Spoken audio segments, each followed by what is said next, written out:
Greetings and welcome. My name is David. I'm a personal and corporate branding photographer specializing in headshots and portraits based in the East Bay of the San Francisco Bay Area. But I actually started out doing my first professional photography work as a sports photojournalist in Taiwan. That was a long time ago in a land far, far away. And just going through my portfolio recently, I kind of spent some time revisiting one of my favorite shoots. So I wanted to share that with you today, and I wanted to underscore the value of being prepared for a shoot.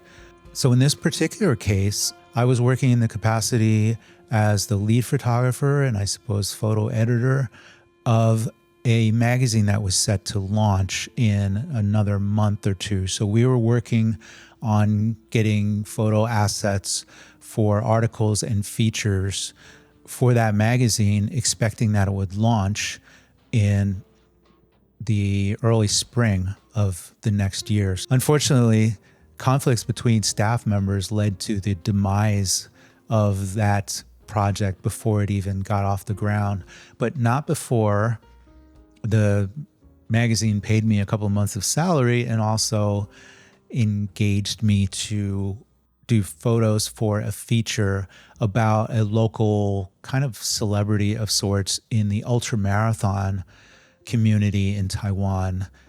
This wouldn't be the first time we'd worked together, and I also knew her outside of our professional relationship. We were friends and sometimes ran together.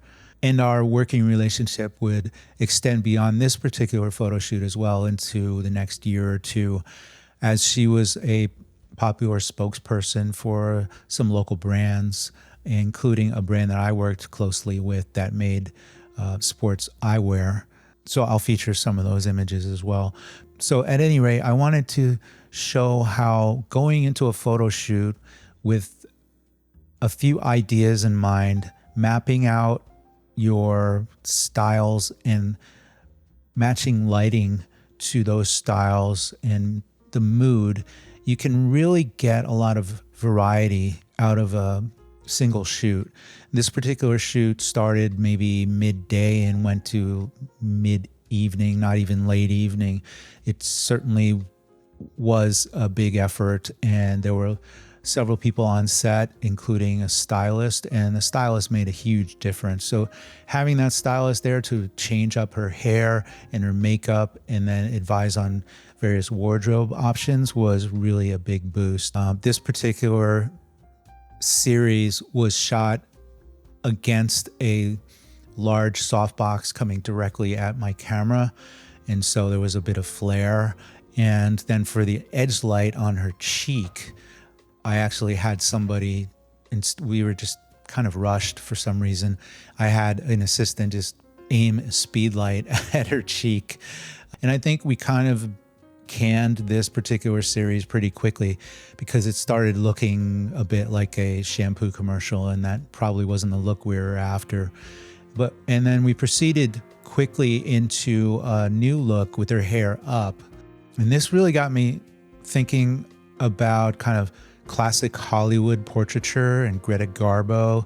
And so we moved into a photo I really love, and I asked her to turn her profile to me. And then we also took the time while her hair was still up to take this particular portrait. And it was inspired by the classic Hollywood portrait style.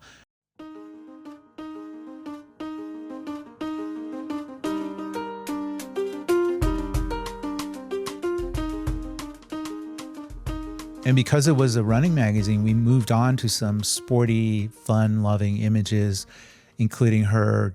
She just grabbed a scooter that had a toy. I think the editor-in-chief had a young son, and there was a scooter. She spontaneously posed with that. And then because it was also the start of the magazine, we had in mind to use her poses as icons going forward. So showing her pointing right, left, up, and down to say, like, article over here, look at this feature, that kind of thing. The shoot wasn't sponsored by Nike, but I think we had worked with the local distributor of Nike, and so that probably wasn't a bad thing to feature a Nike tank top. And this went kind of badass. So first, without a visor on, I had her pose profile to the camera and featuring some of her tattoos, one from the back and one from the profile. And then she put on a visor and we did some cheeky portraits that are still kind of badass. So in just a few hours, with the help of a stylist, we were really able to capture a wide variety of looks. Unfortunately, the magazine folded before it ever kicked off. In the end, it didn't happen, and that's a shame. And we ended up doing another feature that was a cover story, and we even had a mock-up of the cover. Everything was all mapped out. The entire magazine was mapped out, and I still have the layouts in PDF. But this is a photo shoot that I'm still proud of to this day, and the anniversary of the shoot is coming up very soon. As I speak, it's about a month from now. It'll be 11 years since the shoot. Time does fly, but looking back, it's one of my fondest memories in the photo studio, and preparation and excitement and creativity made it all happen. So I hope you enjoyed this. And until the next video, as always, thank you for watching. I appreciate your comments. Please like and subscribe. And until the next video, be good to yourself.